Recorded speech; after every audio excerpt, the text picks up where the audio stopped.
छात्रों, गणित की ऑनलाइन कक्षा में पुनः आप सभी लोगों का दोबारा इस सत्र में स्वागत है। जैसा कि आपको ज्ञात होगा कि अप्रैल और मई में गणित का क्लास चला था। इसमें दो टॉपिक आव्यूह और सारणिक पढ़ाए गए थे। उसमें आव्यूह में एक टॉपिक लास्ट छूट गया था जो काफ़ी इम्पॉर्टेंट है। यह हर साल 8 नंबर का आता है। यह है आव्यूह विधि द्वारा रैखिक समीकरण को हल करना। ठीक, आव्यूह विधि द्वारा हम रैखिक समीकरण को कैसे हल करेंगे, इसी के बारे में आज हम लोग अध्ययन करेंगे। ठीक है, अब देखिए लिखा हुआ है कि माना कि 3 चर का कोई समीकरण है, एक्स वाई जेड एक रैखिक समीकरण है। ठीक, a1x plus b1y plus c1z बराबर d1, a2x plus b2y plus c2z बराबर d2, a3x plus b3y plus c3z बराबर d3। ठीक, यह 3 चरों का एक रैखिक समीकरण है। तो सबसे पहले हम इस रैखिक समीकरण को ax बराबर b के रूप में लिख देते हैं, जहाँ a बराबर है x y z के गुणांकों से बना हुआ आव्यूह। जैसा कि लिखा हुआ है यहाँ पे आप देख रहे हैं कि यहाँ पे है a।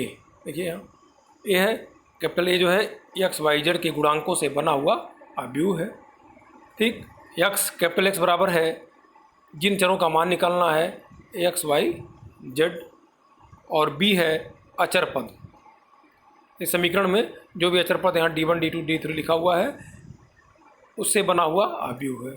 यदि d1 और d2 d3 बाएं साइड में है तो सबसे पहले उसको पक्षांतर करके हम राइट साइड में कर लेते हैं, दाएं पक्ष में कर लेते हैं। उसके बाद a का मान लिखते हैं, कैपिटल X का मान लिखते हैं, कैपिटल B का मान लिखते हैं। इन तीनों मानों को लिखने के बाद अगला स्टेप क्या आता है कि डिटर्मिनेंट A, जो आव्यूह A बना हुआ है उसके अवयवों से जो सारणिक बनी हुई है उसका मान हम ज्ञात करते हैं। ठीक, यहाँ पे देखिए यदि सारणिक A का मान 0 आ रहा है, यदि सारणिक A का मान 0 आ रहा है तो समीकरण का हल नहीं निकलेगा। यदि सारणिक का मान 0 नहीं है, सारणिक का मान 0 नहीं है तो इसका मतलब है कि इस सरल जो दिया हुआ है रैखिक समीकरण उसका हल हम ज्ञात कर सकते हैं। स्टेप 3 क्या होता है? स्टेप 3 में जो आव्यूह A दिया हुआ है उसका हम व्युत्क्रम या A इनवर्स ज्ञात करते हैं। उसका फार्मूला होता है A इनवर्स बराबर होता है एडजॉइन A बटा डिटर्मिनेंट A, यहाँ A लिखा हुआ है। ठीक, उसके बाद स्टेप 4 होता है समीकरण का हल ज्ञात करने के लिए x बराबर होता है A इनवर्स B। ठीक, मतलब कि A इनवर्स ज्ञात कर लेते हैं, उसमें हम B का गुणा करते हैं, फिर बाएं पक्ष और दाएं पक्ष दोनों की तुलना करके x y और z का मान ज्ञात हम कर लेते हैं। ठीक, उदाहरण के रूप में लिखा हुआ है, जैसे एक समीकरण दिया हुआ है 2x plus Y plus Z बराबर 1, x minus 2y minus 3z बराबर 1, 3x plus 2y plus 4z बराबर 5। कह रहा है कि इसका जो हल है आव्यूह विधि से हल करिए। ठीक, तो सबसे पहले बताया ही गया पहले कि सबसे पहले हम क्या कर लेंगे कि जो समीकरण दिया हुआ है उसको हम ax बराबर b के रूप में लिख लेंगे। यहाँ देखिए, यहाँ a का मान लिख लिया गया दिए हुए समीकरण से, यहाँ x का मान है, यहाँ b का मान। ठीक, अब a के अवयवों के सारणिक, इसको डिटर्मिनेंट लिख दिया गया है। डिटर्मिनेंट का ऐसे लिखा जाता है 2 1 1 1 माइनस 2 माइनस 3 3 2 4। पहले ही सारणिक का विस्तार कैसे किया जाता है बताया जा चुका है, एक बार लिख लीजिए। ये बराबर हो जाएगा 2, पहला अवयव ले लेते हैं, उसके बाद गुणे उस रो और वह कॉलम, 2 से गुजरने वाले रो और कॉलम को छोड़ देते हैं। ठीक, तो बच जाएगा -2 -3 2 और 4। यहाँ से इसको हल करेंगे आ जाएगा। इसी प्रकार से पहला पॉजिटिव लेते हैं, दूसरा निगेटिव लेते हैं तो 1 क्या -1 हो जाएगा, और 1 यहाँ पे 1 से गुजरने वाले रो और कॉलम को छोड़ देंगे तो बच जाएगा 1 और -3 3 और 4। फिर उसको हल करके यहाँ निकाल लेंगे। इसी प्रकार से तीसरे का निकाल करके, और जब हम सारणिक हल कर रहे हैं, ठीक, तो सारणिक का मान क्या आ रहा है -9 आ रहा है, जो कि 0 के बराबर नहीं है। इसका मतलब कि यह जो दिया हुआ समीकरण है उसका हल निकलेगा। ठीक, अब क्या करते हैं, अब देखते हैं कि सारणी के प्रत्येक अवयव a11 A11 लिखा हुआ है, A12 A13 लिखा हुआ है, A21 A22 A23 लिखा हुआ है, A31 A32 A33 लिखा हुआ है। ठीक, A11 का मतलब हो गया, यहाँ लिखा हुआ A11 का मतलब हुआ कि A11 का मतलब हुआ कि यहाँ जो सारणिक दिया हुआ है उसके पहले रो और पहले कॉलम का योग, पहले रो और पहले कॉलम का योग का मतलब यहाँ क्या हो जाएगा, 2 हो जाएगा। ठीक, A12 का मतलब हो गया कि पहला रो और दूसरा कॉलम, तो पहला रो और दूसरा कॉलम, पहला रो और दूसरा कॉलम का क्या है, 1 1, यहाँ 1 है। इसी वो A13 का मतलब हो जाएगा पहला रो तीसरा कॉलम, तो A1 हो जाएगा। ठीक, इसी प्रकार A11 A12 A13 है, फिर इसी प्रकार A21 A22 A23 है, A31 A32 A33 है। ठीक है, तो करते क्या है कि A11 का मतलब हो गया कि पहले रो और पहला कॉलम का जो अवयव है उस अवयव का सहगुणनखंड ज्ञात करना। तो यहाँ सहगुणनखंड को कैपिटल से लिखा जाता है, जैसा कि यहाँ लिखा गया है, कैपिटल से लिखा गया है। तो A11 बराबर हो जाएगा पहला रो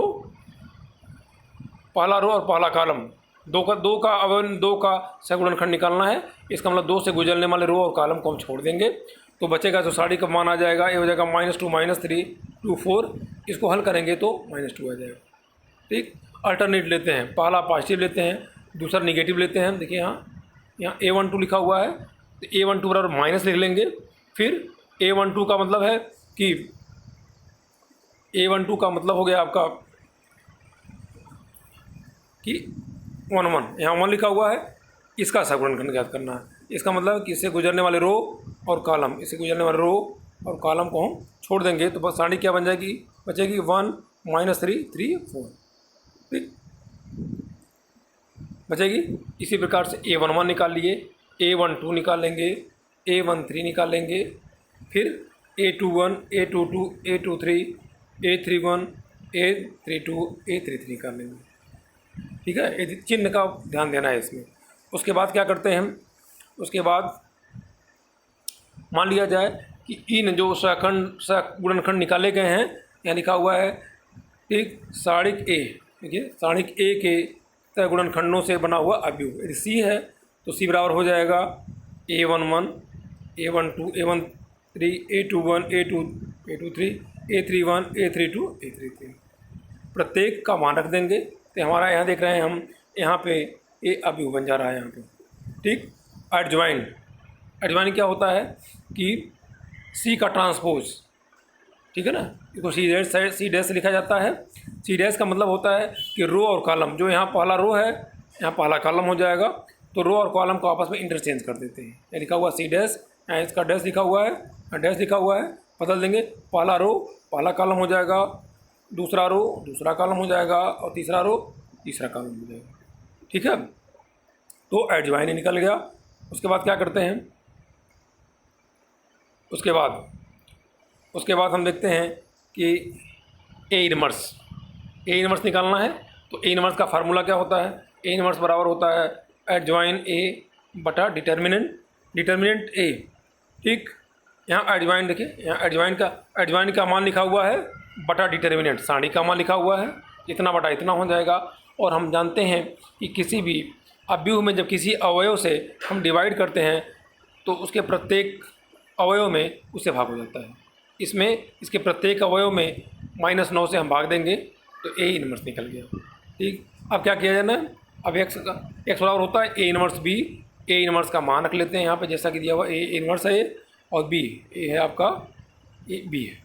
ठीक, दोनों का गुणा करते हैं। गुणा करने का नियम आप जानते हैं कि पहला रो पहला कॉलम, देखिए पहला रो, यहाँ पहला रो और पहला कॉलम, ऐसे पहला रो पहला कॉलम के संगत अवयवों को गुणा करके और जोड़ लेते हैं, तो 2/9 गुणे 1 2/9 हो जाएगा, 2/9 गुणे 1 2/9 हो जाएगा, प्लस 1/9 गुणे 5 हो जाएगा 5/9। तीनों को जोड़ लेंगे। इसी तरह से दूसरा रो, यहाँ दूसरा रो, फिर पहला कॉलम के संगत अवयवों को गुणा करके जोड़ेंगे।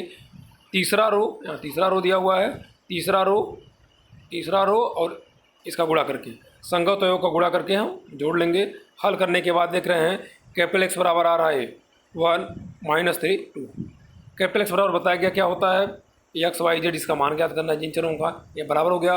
और देखिए दोनों का कोट ही, क्योंकि ये भी अवयव बायां पक्ष भी अवयव है, दायां पक्ष भी अवयव है, दोनों का कोट सेम है, इसका मतलब दोनों आपस में बराबर होंगे, बराबर हैं। तो यदि दो अवयव आपस में बराबर हैं तो संगत अवयव क्या होते हैं, बराबर होते हैं। अतः एक्स बराबर हो जाएगा 1, वाई बराबर हो जाएगा -3 और जेड बराबर हो गया 2। इस प्रकार से हम जो है कि अवयव की सहायता से दिए हुए, ठीक है, दिए हुए समीकरण का मान हम ज्ञात कर सकते हैं। अब देखिए ये 2020 में, इसी साल 2020 बोर्ड परीक्षा में पूछा गया था, लिखा हुआ है निम्नलिखित समीकरण को अवयव विधि से हल करिए। ठीक, आप देख रहे हैं इसमें समीकरण दिया हुआ है। तो सबसे पहले जैसा बताया गया है कि समीकरण को हम अवयव समीकरण के रूप में ax बराबर b के रूप में लिख लेंगे। ठीक, उसके बाद जहाँ a बराबर a क्या है, एक्स वाई जेड के गुणांकों से बना हुआ अवयव है। चिन्ह का ध्यान देते हुए लिखना है। कैपिटल एक्स बराबर क्या है, जिन चर का मान ज्ञात करना है एक्स वाई जेड है। और b क्या है, अचर पद। ये ध्यान देना है, अचर पद का मान तभी लिखेंगे जब इसको हम दाएं पक्ष में हम ट्रांसफ़र कर देंगे। ठीक, उसके बाद क्या करते हैं, सारणिक ए का मान ज्ञात कर लेते हैं। यहाँ सारणिक ए को हल किया गया है तो इसका मान कितना आया है, 1200 आ गया। ठीक है, अब पहले की बात क्या करना है, अगला चरण ये ध्यान दीजिए। देखिए होता क्या है कि यदि आप इतना लिख दिए बोर्ड परीक्षा में, यदि एक्स बराबर बी लिख दिए, जहाँ ए एक्स और बी का मान लिख दिए और सारणिक ए का मान निकाल दिए, यह काम कर दिए तो आपको कम से कम 3 नंबर दे दिया जाता है 8 नंबर में।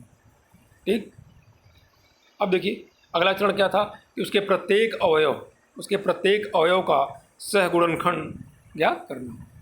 ठीक, तो यहाँ देखिए A11 का मतलब कि 2 का सहगुणनखंड ज्ञात करना है। तो अल्टरनेट पॉजिटिव, 2 के लिए पॉजिटिव लेंगे, 3 के लिए निगेटिव लेंगे, 10 के लिए फिर पॉजिटिव लेंगे। अल्टरनेट पॉजिटिव निगेटिव पॉजिटिव लेते हैं।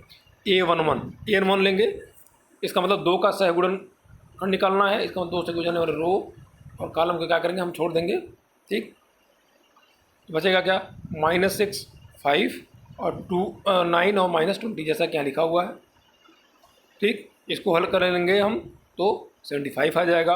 इसी प्रकार से A12, यहाँ A12 है, A12 का मतलब हो गया कि 3 का निकालना है। इसको ज्ञात करने के लिए क्या करेंगे, हम 3 से गुजरने वाले मतलब पहला रो और दूसरा कॉलम छोड़ देंगे तो हम देख रहे हैं कि 4, 5 और 6 -20 आ जा रहा है। इसी तरह से A13 निकाल लेंगे, A21 निकाल लेंगे, A22 निकाल लेंगे और A23 निकाल लेंगे। ठीक, A31 निकाल लेंगे, A32 निकाल लेंगे, A33 का निकाल लेंगे। ठीक है, अब देखिए फिर क्या कर, अगला चरण क्या है कि सारणिक ए के सहगुणनखंडों से बना हुआ अवयव हो गया। यानी सी बराबर हो जाएगा A11, A12, A13, A21, A22, A23, A31, A33, sorry यहाँ पे A32 है। ठीक है ना, A32 है, A33 सबका मान रख देंगे तो सहगुणनखंडों से बना हुआ अवयव सी निकल गया है। एडजॉइन ए बराबर क्या होता है, सी डैश का मतलब होता है कि जो सी आया है उसके रो, प्रत्येक रो को, पहले रो को पहला कॉलम, दूसरा रो दूसरा कॉलम और तीसरा रो तीसरा कॉलम हो जाएगा। तो ए एडजॉइन ए निकल गया। फार्मूला होता है ए इनवर्स बराबर एडजॉइन ए बटा साढ़ी के। तो एडजॉइन ऊपर लिखा हुआ है, यहाँ पे हो गया, साढ़ी का मान आ गया 1200, तो इतना बटा 1200। डिवाइड करने का मतलब हो गया कि इसके प्रत्येक अवयव 1200 से भाग देंगे तो हमारा ए इनवर्स निकल गया। ठीक, अब जानते हैं कि एक्स बराबर क्या होता है, एक्स बराबर होता है ए इनवर्स बी पूरे बी। तो ए इनवर्स यहाँ पे देखिए ए इनवर्स का मान रख दिया गया यहाँ पे और यहाँ से बी का मान रख दिया। दोनों का गुणा करेंगे, जब दोनों का गुणा करते हैं तो क्या करते हैं, पहला रो देखिए, पहला रो ऐसे, पहला रो और एक ही कॉलम दिया हुआ तो पहला रो और इसका गुणा संगत अवयव, मतलब पहले अवयव का पहले अवयव से गुणा, यहाँ पहले अवयव का पहले अवयव से गुणा, दूसरे अवयव का दूसरे अवयव से गुणा करके और तीसरे अवयव का तीसरे अवयव से गुणा करके तीनों को जोड़ करके हम यहाँ लिख लेते हैं। ठीक, इसी प्रकार से यहाँ पे दूसरा रो और इस कॉलम के संगत अवयव का गुणा करके यहाँ पे लिख लेते हैं और इसी प्रकार तीसरे का गुणा करके जब हल कर लेते हैं तो हल करने के बाद हमारा जो है यहाँ देख रहे हैं ये आ गया है, तीसरा का आ गया है फिर हल करने के बाद देख रहे हैं कि एक्स वाई जेड का मान यहाँ पे आ गया है, और जब दोनों पक्षों का तुलना करेंगे हम, ठीक है, तो एक्स वाई जेड का मान निकल जाएगा, एक्स वाई जेड का मान निकल गया है। इस प्रकार से हम सारणिक के अवयव के द्वारा दिए गए हुए रैखिक समीकरण को हल करते हैं। ठीक है, तो आप जो भी एनसीईआरटी किताब में दिया हुआ सही प्रश्न हल कर लेंगे। यदि पिछले साल के बोर्ड परीक्षा का अंशसाल आपके पास हो तो उसको भी हल करिए। ठीक, यदि कोई प्रश्न नहीं आ रहा है, कोई चीज़ समझ में नहीं आ रहा है, तो आप प्रश्न को आप ग्रुप में सेंड कर दीजिए, उसको हम बता देंगे।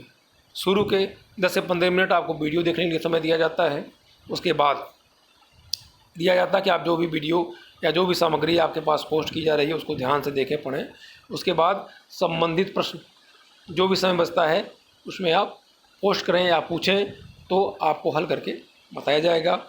आगे कौन सा चैप्टर बताया जाएगा ये हम फिर आगे वाले लेक्चर में हम बताएंगे। ठीक है, धन्यवाद।